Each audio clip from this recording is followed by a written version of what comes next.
Welcome to your ultimate pit stop, Piston Pundit. Today's story isn't just about smartphones.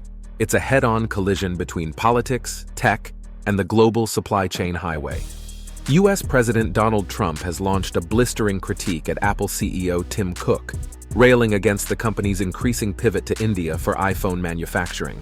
His message? MAGA means jobs in America, not outsourcing abroad. But Apple's global strategy isn't as simple as waving a flag. It's a battle between economic math and political muscle. This isn't just a war of words. It's a roadmap to how corporate powerhouses navigate tariffs, shifting alliances, and populist fury. So buckle up. Here are the key developments revving up this showdown between Apple, Trump, and the future of American manufacturing.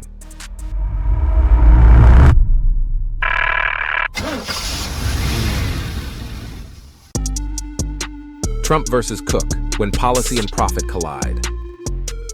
The sparks flew in Qatar when Donald Trump publicly confronted Apple CEO Tim Cook, firing off, "Tim, we're not interested in you building in India."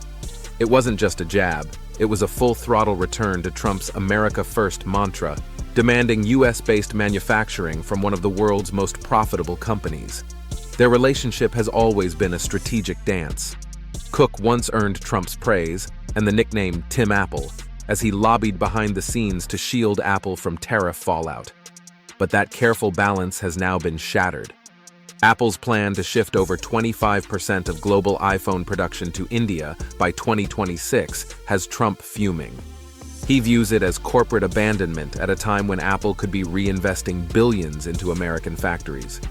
For Cook, though, it's not politics, it's survival. He's managing a global supply chain designed for efficiency, not ideology.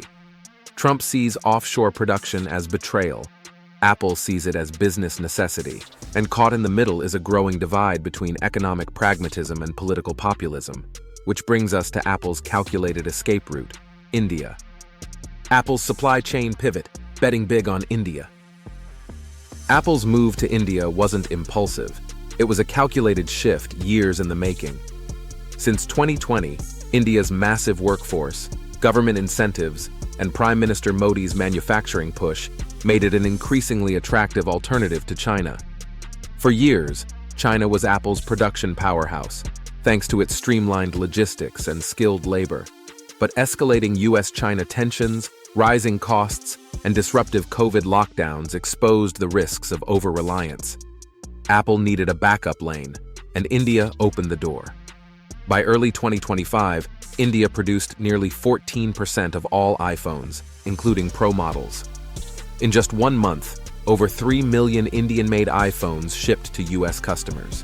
Meanwhile, Apple's key suppliers, Foxconn, Pegatron, and Tata Electronics, secured over $1 billion in Indian subsidies. But challenges remain. India still lacks China's deep supplier network, forcing Apple to import many parts. Infrastructure and logistics are improving, but far from seamless. Apple's India play isn't just about cutting costs, it's about future-proofing the supply chain.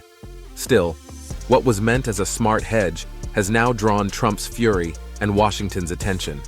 The shift might have dodged one crisis, but may have triggered another flashpoint. Before we steer into the next chapter, make sure to hit that like and subscribe button. It helps us keep this engine running and bring you more updates from under the hood of global business and tech. Now let's shift gears to what happens when Made in America hits reality. Made in America? Not without sticker shock.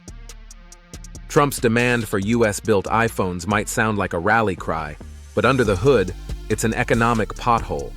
Manufacturing an iPhone entirely in the US would shift its price from around $1,000 to well over $3,500. That's not just a markup, it's a meltdown. Why? American labor costs are significantly higher than those in India or Vietnam. Beyond wages, the US currently lacks the domestic infrastructure needed for high-volume, precision smartphone manufacturing. The factories, the supplier networks, the skilled workers, they're not parked stateside. Building that from scratch would cost billions and take years. And that's just the chassis. The real complexity lies in Apple's global supplier web. Most of its components are sourced across Asia. Rerouting those supply chains to fit a Made in America model isn't just inefficient. It's structurally unfeasible without sacrificing margins, speed, and scale. The economic engine behind Apple thrives on efficiency. Force it into a slower, costlier loop, and you risk stalling innovation. That's why Cook's stance isn't defiance, it's defensive driving. He's not just steering through politics, he's trying to avoid a multi-trillion-dollar pileup. So if America can't deliver the goods at scale, where does India really stand? Let's take a closer look under the hood. India's manufacturing surge. Promise meets pitfalls. India is finally grabbing the global spotlight as a post-China manufacturing contender, with Apple's pivot serving as a stamp of validation. Government incentives like the PLI scheme have lured major players, and export numbers are climbing. But beneath the headlines, challenges persist. Much of India's growth is centered on basic assembly, not high-value manufacturing. The country still imports a significant chunk of components, many from China, limiting true self-reliance. Its infrastructure remains patchy. Frequent power outages, congested logistics, and land acquisition hurdles slow progress.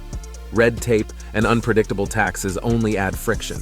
There's also a risk of putting too many eggs in one basket. Apple now accounts for a large slice of India's electronics exports. If Apple shifts again, India could be left with underutilized factories and unmet expectations. Still, momentum is building. The Tata Group is emerging as a domestic manufacturing force, and trade negotiations continue to attract foreign firms.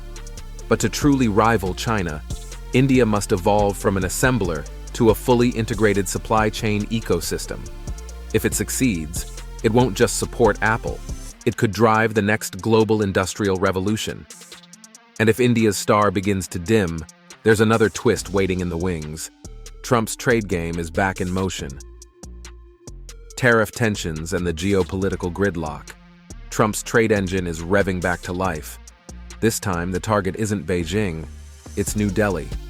With Apple now building iPhones in India, Trump's protectionist playbook could add new tariffs on Indian-made electronics. The goal? Force Apple's hand and win back American jobs. But India's not idling. Its trade officials are quietly negotiating new terms with Washington, hoping to head off any tariff storm with a comprehensive deal. Still, changing political winds in the US have cooled the partnership. What once looked like growing cooperation now risks becoming another trade flashpoint. Apple, ever the strategist, isn't waiting to see how the chips fall. Tim Cook has greenlit major expansions in Vietnam. MacBooks, iPads, and even Apple Watches are shifting production southward. The message is loud and clear. No single country, no single politician, and definitely no single tweet will hold Apple's supply chain hostage again. The broader signal to global manufacturers? Flexibility is now king. Political turbulence is as much a threat as rising costs. In this climate, supply chains aren't just business decisions, they're strategic defenses. So with every corner of the map in flux, we reach the final stretch of our ride. The final call. Can Apple stay cool under political fire? Apple's bold pivot to India isn't just strategy, it's survival. With Trump pushing for US-based manufacturing and India chasing global recognition, Apple finds itself balancing efficiency, politics, and supply chain chaos. India's momentum is real, but its infrastructure and supplier depth still lag. If it can't level up soon, faster competitors like Vietnam may overtake. For Apple, reshoring production to the US sounds patriotic, but at triple the cost, it's simply not viable. Instead, the company is hedging its bets across borders, building not just products, but contingency plans. Now let's hear from you. Was Apple smart to shift production to India? Should US companies fear Trump's tariff revival? Can India truly dethrone China as the world's factory? Drop your thoughts in the comments below. We want to hear from wrench-turners, tech junkies, and economic explorers alike. Thanks for tuning in to Piston Pundit, where we break down the gears driving the global machine. Until next time, keep it revving.